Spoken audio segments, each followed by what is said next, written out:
interpelle. Parce que voilà ce qui va se passer. Dans la prophétie de la traversée, l'Esprit a dit, ils vont attaquer parce que vous avez trouvé de nombreux trésors. La guerre qui est en train d'être livrée, ce n'est pas simplement une affaire d'un pays voisin. Non.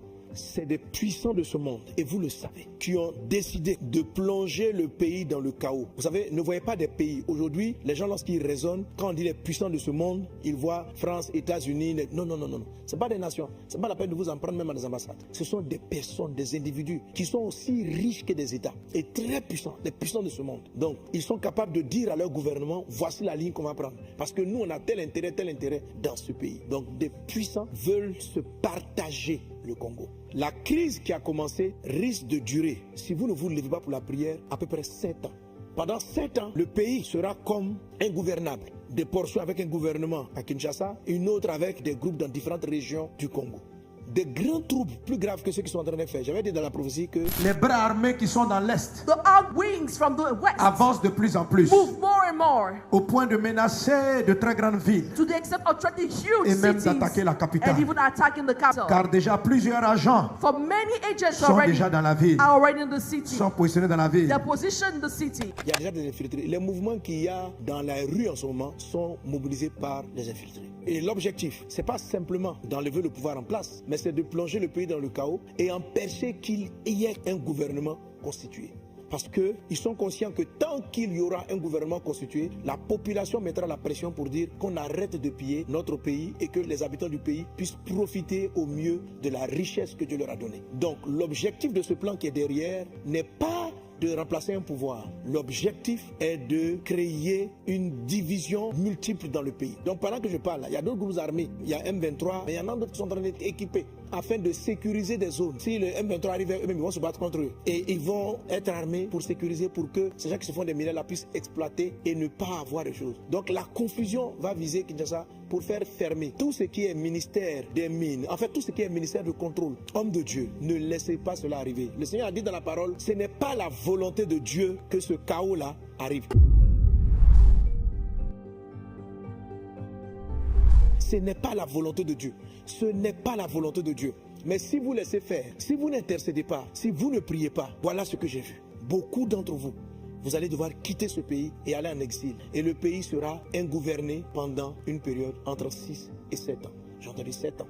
Mais j'ai compris que vers 6 ans, beaucoup de pourparlers, des choses allaient être réglées par la grâce de Dieu pour que la stabilité revienne. Donc je vous en supplie, ne voyez pas ça là comme une affaire d'un parti, d'un groupe d'église qui prie pour une personne. Ça, c'est ce que l'ennemi vous fait entendre pour que vous arrêtez de prier. Ça, c'est la voix que le diable essaie de vous donner pour que vous arrêtez de prier, pour que vous ne soyez pas mobilisés, pour dire, bon, de toute façon, s'il y a un changement de pouvoir, un autre va venir, et puis, bon, ceux qui se sont enrichis là, c'est de leur faute. Ce n'est pas le plan de l'ennemi. Ce n'est pas juste de changer un gouvernant et de mettre un autre. C'est de rendre votre pays ingouvernable. C'est de faire en sorte qu'il vous sera difficile de quitter une région pour aller à une autre. C'est d'avoir des seigneurs de guerre et des seigneurs des régions un peu partout. Alors je vous en supplie, peuple de Dieu. C'est pourquoi Dieu vous exhorte à la prière d'unité. C'est-à-dire, il faut que vous mettiez ensemble. Un bon intercesseur, 2 ou 3 intercesseurs peuvent prier pour qu'une nation soit sauvée. Mais votre unité, votre amour pour la RDC, votre amour pour le pays et la prière qui va monter vers Dieu sauvera cette nation. Vous êtes les fils de la nation, sauvez-la, mettez-vous en prière. J'en appelle aux grands leaders spirituels,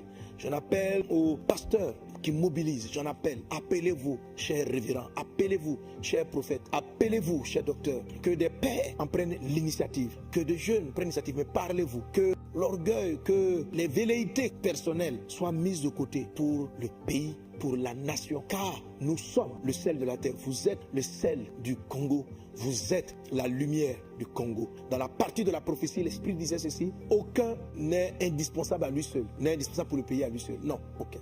Que chacun d'entre vous transporte une portion de lumière. Et c'est vos forces mises ensemble qui vont amener la lumière et faire en sorte que cette situation de trouble et de confusion soit plutôt un tremplin vers le Congo tant prophétisé. Il ne faut pas laisser que ça arrive dans 7 ans, mais que cela puisse arriver maintenant. Parce que si vous mettez en prière, la manière dont le pays sera dans la confusion, ça va vous obliger, vous tous, à vous retrouver dans des pays à prier. Je vois en Belgique organiser des réunions de prière pour le Congo. Tous les hommes, chacun va taire son orgueil. Cette crise-là va vous humilier tellement que ça va vous contraindre à prier, à supplier Dieu, que Dieu guérisse le Congo, que Dieu délivre le Congo. Alors ne laissez pas cela arriver. N'attendez pas de voir la fermeture de vos églises, car l'ennemi, ses puissances, ses entreprises, ces individus si puissants qui veulent contrôler et prendre la richesse de ce pays, servent les ténèbres, servent le diable. Ils savent la valeur que vous portez dans vos prières. Ils savent la puissance de la prière. Alors, pour le moment, il y a une attaque pour vous diviser, pour vous empêcher de prier. Je vous en supplie. Toute initiative d'unité de prière, joignez-vous et priez. Organisez au stade des martyrs ou dans les plus grands endroits une nuit de prière. Des temps de prière et de prière. Arrachez dans le monde invisible tout ce que l'ennemi a sémé dans le Congo. Arracher et prier. La deuxième partie de cela, c'était l'attitude des leaders à l'humilité et la repentance. L'humilité, c'est de reconnaître qu'il y a des choses que Dieu attendait de nous qu'on n'a pas fait. Si vous vous êtes enrichi, si Dieu t'a mis pour mettre de l'ordre et que tu as favorisé du désordre, vous seul et Dieu le savez. Mais l'Esprit du Seigneur vous appelle. Vous qui avez une portion de pouvoir, si vous n'écoutez pas le message de Dieu, cette prophétie, ce n'est pas hier, ce n'est pas parce que les gens ont pris comment, non, c'est la traversée. Plusieurs agents For many agents sont déjà dans la ville, are already in the city. sont positionnés dans la ville They're positioned in the city pour t'attaquer quand tu seras fait. to attack you when you Mais si weak. tu t'humilies et tu te répands, But if you humble yourself and Dieu te repent, fortifiera. God will Dieu te strengthen you. gardera. God will keep Lui qui you. t'a dit depuis ton enfance, He who told you right from qu'il your te conduira à ce childhood that poste. He will lead you to this position and attache-toi à post. ton Dieu. Hold on to your God. Attache-toi à Dieu. Hold on to Il te God. parlera. He will speak Et to il te you montrera lui-même and will show you par des Himself songes et des visions through dreams and quels visions. sont les insectes qui te rongent. What are the insects Et qui te rongent de devouring you l'intérieur. and devouring you from the Ainsi inside? dit ton Dieu. Et même encore d'autres prophéties qui datent des années précédentes. Priez, humiliez-vous. Que les chefs humilient. Rentre dans ta chambre. Parle avec ton Créateur. Laisse-le mettre le doigt. Il va toucher tes péchés. Et là, je cite en vrac. Je n'accuse personne, mais je cite en vrac. Les enrichements personnels, la débauche sexuelle, la complaisance vis-à-vis de ce qui devait être condamné, l'injustice, ce qui devait être absous, qui n'a pas été absous, qui a été plutôt condamné, les injustices. La Bible dit que le trône d'un roi est affermi par la justice. Lorsqu'il y a de l'injustice, le peuple, le royaume est fragilisé. Fragilisé. Fragilisé quand on fait un appel d'offres et qu'on favorise le moins donnant. Celui qui investit moins pour le pays, celui qui va faire moins, on le choisit pour son ventre personnel, pour ses intérêts personnels. On est en train d'être injuste pour une nation. La nation va commencer à vomir.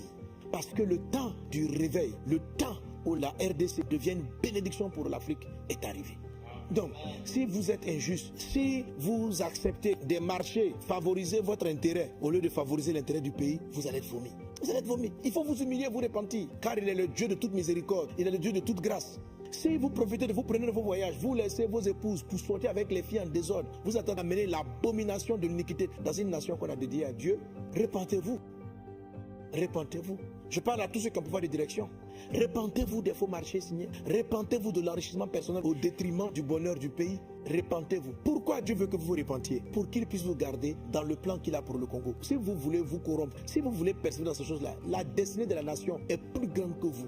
Aucun d'entre vous n'est le héros de Dieu.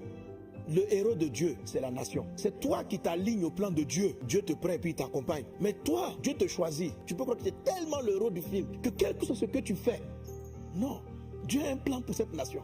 Et quiconque s'oppose par sa vie, quand Dieu t'a appelé, il faut savoir que c'est une responsabilité vis-à-vis de Dieu. Et il faut l'assumer. Il faut être droit, il faut être intègre. Ne pas être apprécié, mais avoir le soutien du ciel.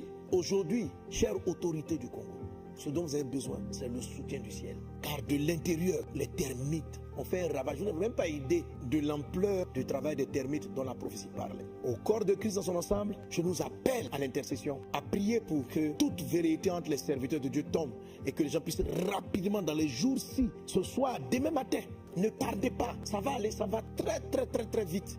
Même si tu m'entends, tu appelles ton camarade, tu dis le soir, rassemblement au stade, on prie tous, il faut le faire. Il ne faut pas tarder, il ne faut pas remettre à demain. Les mouvements dans la ville ne sont pas simples. Ils sont censés s'amplifier et obliger les gens du gouvernement à commencer à démissionner. Alors, c'est quand ils démissionnent que le chaos va prendre place, parce qu'il n'y aura plus de roi. Donc même si vous n'aimez pas le roi, aimez toute autorité que Dieu établit parce qu'elle permet de mettre de l'ordre, un certain ordre en tout cas dans le pays. Et je peux profiter sur toute l'Afrique centrale. Cette confusion qui est là, je l'ai vue. Et si vous écoutez la dernière prophétie, j'ai dit prions pour le Congo-Brazza. Prions pour les pays d'Afrique centrale.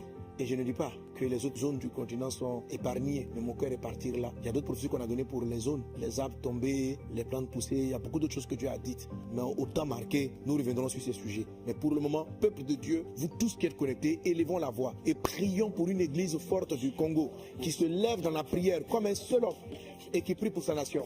Prions pour les dirigeants et les gouvernants afin qu'un cœur repentant leur soit donné et l'humilité puisse les envahir afin de demander la grâce et la miséricorde de Dieu. Et prions pour la paix sur la RDC et sur toute l'Afrique centrale. Prions pour les dirigeants et les gouvernants afin qu'un cœur repentant leur soit donné et l'humilité puisse les envahir afin de demander la grâce et la miséricorde de Dieu.